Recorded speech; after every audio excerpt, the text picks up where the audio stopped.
할렐루야. 사랑하는 대강의 가족 여러분, 오늘 하루도 하나님의 말씀과 동행하는 삶이 되길 소망합니다. 오늘 함께 나눌 하나님의 말씀은 고린도전서 7장 1절에서 5절 말씀입니다. 너희가 쓴 문제에 대하여 말하면 남자가 여자를 가까이 아니함이 좋으나 음행을 피하기 위하여 남자마다 자기 아내를 두고 여자마다 자기 남편을 두라. 남편은 그 아내에 대한 의무를 다하고 아내도 그 남편에게 그렇게 할지라. 아내는 자기 몸을 주장하지 못하고 오직 그 남편이 하며 남편도 그와 같이 자기 몸을 주장하지 못하고 오직 그 아내가 하나니 서로 분방하지 말라. 다만 기도할 틈을 얻기 위하여 합의상 얼마 동안은 하되 다시 아파라. 이는 너희가 절제 못함으로 말미암아 사탄이 너희를 시험하지 못하게 하려 함이라. 아멘. 여러분, 이 결혼의 목적은 무엇일까요? 우리는 무엇을 위하여 결혼을 합니까? 내 자신의 행복을 위함입니까? 아니면 이 자손을 번성시키기 위한 이 방편입니까? 이 둘 다 맞습니다. 그러나 이것이 결혼의 목적의 전부는 아닙니다. 바울은 본문에서 결혼이란 하나님께 받은 은사라고 말합니다. 이 자신과 같이 독신으로 지내는 것도 은사요. 결혼하여 남편과 아내를 두고 사는 것도 은사라는 것입니다. 그런데 은사가 무엇입니까? 은사는 하나님의 일을 감당할 때 필요한 도구입니다.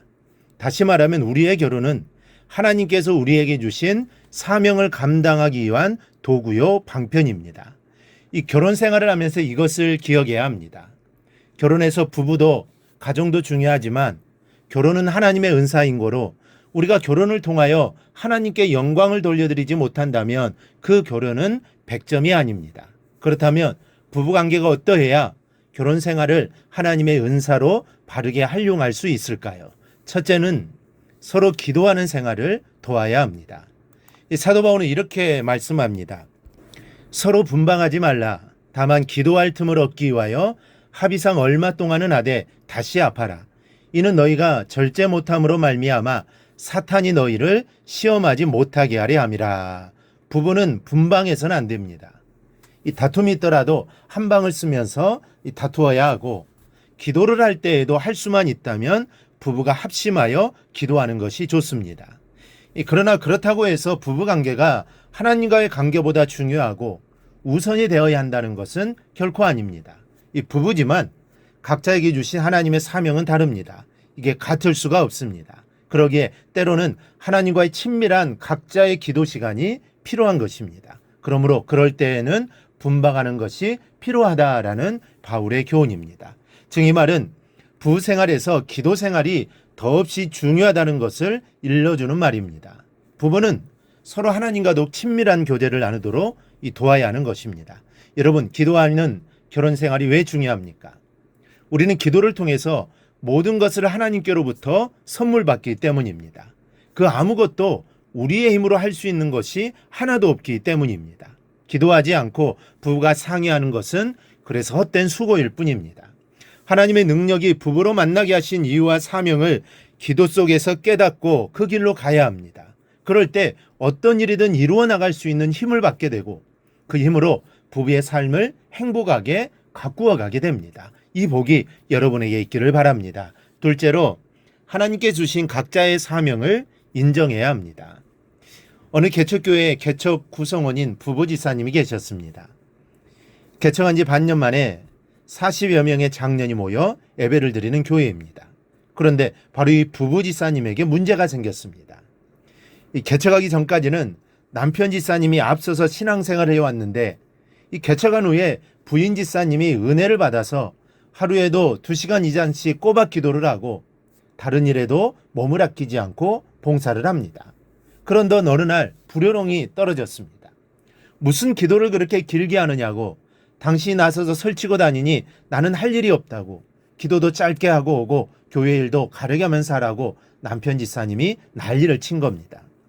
자기보다 부인이 앞서는 것이 못마땅한 것이죠. 자신이 주동이 돼야 마음이 편하고 일할 맛이 나는데 그것이 되지 않으니 사사건건 시비를 합니다. 여러분, 예수 안에서 부부는 인격과 인격의 만남입니다. 여러분, 대등한 관계입니다. 누가 누구에게 종속되지 않았고 누가 누구를 무시할 수도 없는 것입니다. 에베소서 5장 22절을 보면 아내들이여 자기 남편에게 복종하기를 주께 하듯 하라라는 말씀이 있습니다.